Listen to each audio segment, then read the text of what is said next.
you are feeling a shortage of wheat, you can check out wheat at djwheat.blip.tv or just good old djwheat.tv. Just type in DJ Wheat on the internet and you shall be taken to gold and myrrh. Well, thank you, sir. And who is ready for the last matchup of the day?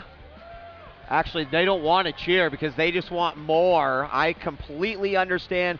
It is time for LGPain.User to take on LiquidTyler in a best-of-3. Both these players showing some great promise throughout their earlier matches. I expect this one to be good. In a Terran versus Protoss, we are ready to go. The first map will be Lost Temple Day. You ready to close out the day? Dude, I'm so excited. If you would like Pain.User from the brand new Lazarus Gaming to take this win, give a cheer for your American Terran. Yeah, a lot of very manly screams out there. And if you want Team Liquid to continue their domination in this tournament in the form of LiquidTyler as the Protoss, let me hear you scream. So we do have LiquidTyler as the lower-seeded blue Protoss at the bottom, and we do have Pain.User on the right as the higher-seeded red Terran. Now, traditionally, we do see Pain.User using a lot of tanks in all matchups. That is his core unit. So the games do tend to be a little bit longer. And in the last games that we saw LiquidTyler play this matchup, he was favoring insane amounts of Colossi and very few gateway units. So a little bit fragile, but very muscular. And by the way, JP did give us some more information on that Sen versus Sock match. Apparently, every mineral on the map was mined out. Can't wait to watch that Really? Even those gold minerals on the side of Scrap Station my brother always zooms into? Apparently, all of them were gone. There was no money left. The map was in recession. And now that actually takes the series to 1-0 in Sen's favor, and they are playing Game 2 on Kulas Ravine, which will probably be a 4-minute long game. Yeah, it may be. So we got Pylon down for Mr. Tyler. He is also dropping his gateway. And over on the other side, Barracks going down for Pain.User. And, of course, clashing of styles. Tyler's played very solidly as a Protoss the entire tournament. No problems there. He's always calm. He's always collected. He's always got a good idea on how to read his opponent. Pain.User, we've seen him a lot here at the MLG events. Seen him a lot online, both during the beta and after retail. What are your thoughts here? I would like a, not necessarily a prediction, but how do these two styles match up? Well, what's interesting to me is still Pain.User's results at DC, where he managed to go on an absolute tear. He actually eliminated Ret and White Raw from the last tournament, so that should give you an excellent idea of his fortitude. The real strength he has is he is comfortable in these very long games. He's not particularly well suited to some of those early game tactic tree. But it's the later stages where he really shines. But the problem is I think that Tyler shines the farther you get in the game. His strength is in that calm and late-game decision-making. So I really think that it's going to be an uphill battle for Pain.User. I would give the advantage to Tyler in this series. Well, he was the eliminator of the international players at DC. There's a lot more in the pool this time, and that would be an even more amazing feat. We did have Tech Lab go down on the Barracks. That means a Reaper is popping out, and then a second Barracks is dropping as well. Also, Pain.User with control of that Xel'Naga Watchtower, especially important in these positions because nothing is going to leave that base and head over there towards Pain.User without him knowing it. Second Barracks going down now for Pain.User. Really, after Select's amazing Terran vs. Protoss display at DC, people have really picked this up as the common standard way to play two Barracks. Reactor going to pop down almost immediately on that Barracks, and likely a command center to follow. The Reaper is out right now, so it will take a little delayed poke into the main of LiquidTyler, who's going for a relatively fast 2-gate. Kind of interesting. Ordinarily, we don't see, a 3-gate coming out. Still a little bit uncommon. We've been seeing the 1-gate fast expands quite often in this matchup, occasionally a 2-gate robo expand, but not really a 3-gate as often. We do have an SCV making his way out down towards the choke. We do have the Reaper inside the base right now, making his way past both those gateways and directly to the probes. That Zealot and the Sentry are trying to make their way over, but as you know, Reaper incredibly fast versus those early tier 1 units from the Protoss. He will go ahead and let it go down. I'm not even sure. I didn't get a chance to click on him how many kills. I think he only took out 2 probes there. did a decent amount of damage, enough with the scouting that justified that suicide of the Reaper, and we do see a bunker going down, interestingly, for Pain.User, and a delayed command center as well, and I'm a little surprised to see no reactor at all going down on this barracks. A very fast stim by Pain.User. There's the reactor going down. So Noni, very similar to his PVZ, is going to do a little bit of an early push and perhaps gear up to expand. He's got 2 sentries, a zealot, and also a stalker. But as we've seen Tyler do not only on Metalopolis but Lost Temple, using that vision just outside his base, the little ring of power to warp in some more units. Actually, those are zealots coming in. He's got a bunker down with 4 Marines and some Marauders to support. You can see the gateways up. He's even chrono boosting them to make sure that he can warp in as many units as possible. And it's looking like it could be a pretty solid push here for Tyler.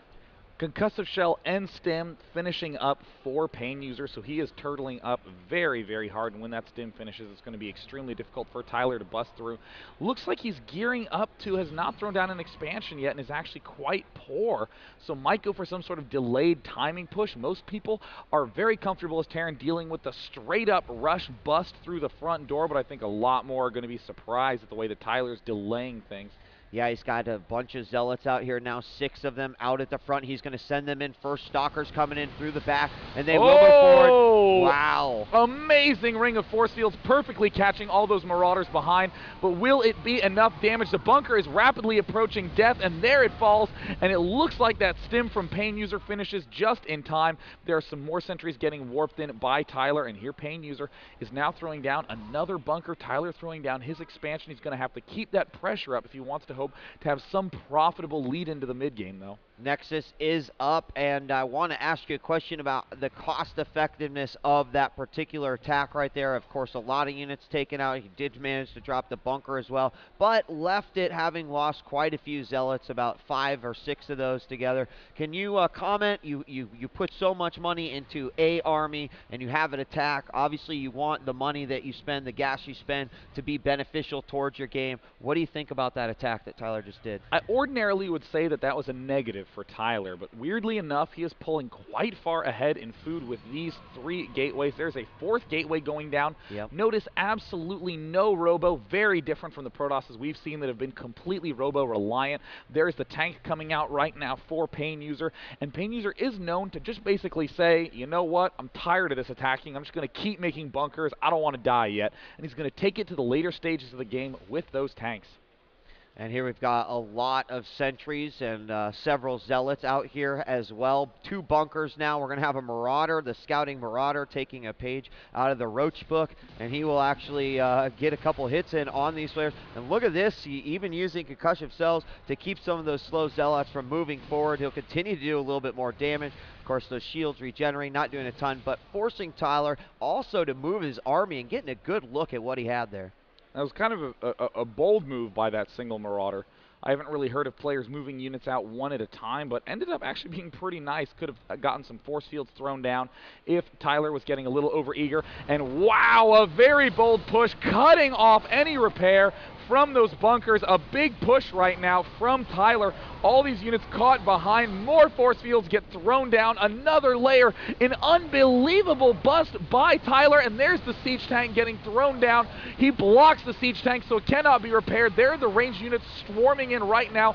Another siege tank on the high ground. I have never seen a bust like this before. Incredible confidence from LiquidTyler, just hugging the south end, and that siege tank is going to have to advance forward. Yeah, it's going to try to get up here on the cliff, but Tyler's army can actually stay outside of it. The only thing that's going to get hit are these reinforcing units. He'll probably want to move those in closer to that orbital command, and he'll continue to take out anything going down here. He's already got this halfway down, going to have to deal with these units now. Be careful not to go into that siege range. He's going to work and try to take out as much as he can. Here we got several zealots coming up front as well. That'll allow him to move forward and try to take this army out. Looks like he's advancing forward, picking off all the Marines and Marauders, taking out the medevac falls, and he is just going to continue to scoot over here with those force fields at the ramp. He can rest assured that that orbital command will be lifted, and now it is falling back, and Tyler is satisfied with the damage he has dealt, taking some losses on the retreat, but an overall gigantic gain. Look at that worker differential, 27 to 42.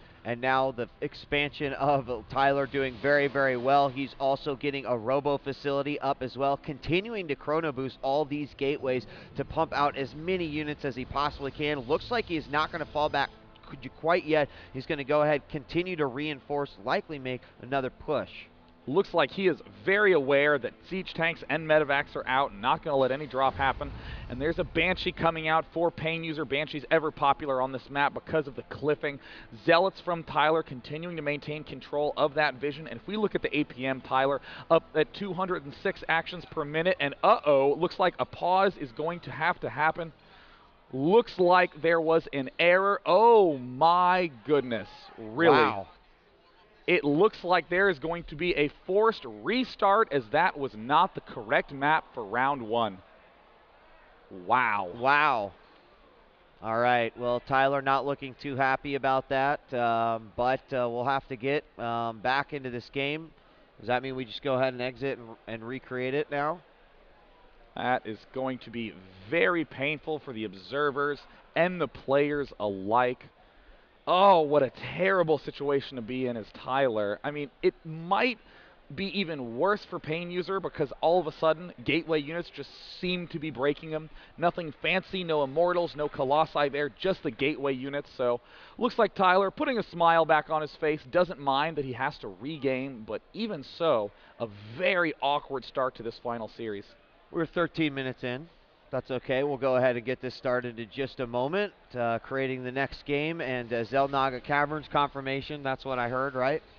I heard Xel'Naga Caverns, so we're getting triple and quadruple confirmation. We want to make absolutely sure at this point in time, do not want that happening again. So we'll let Pain.User get out of there, bring you in as well.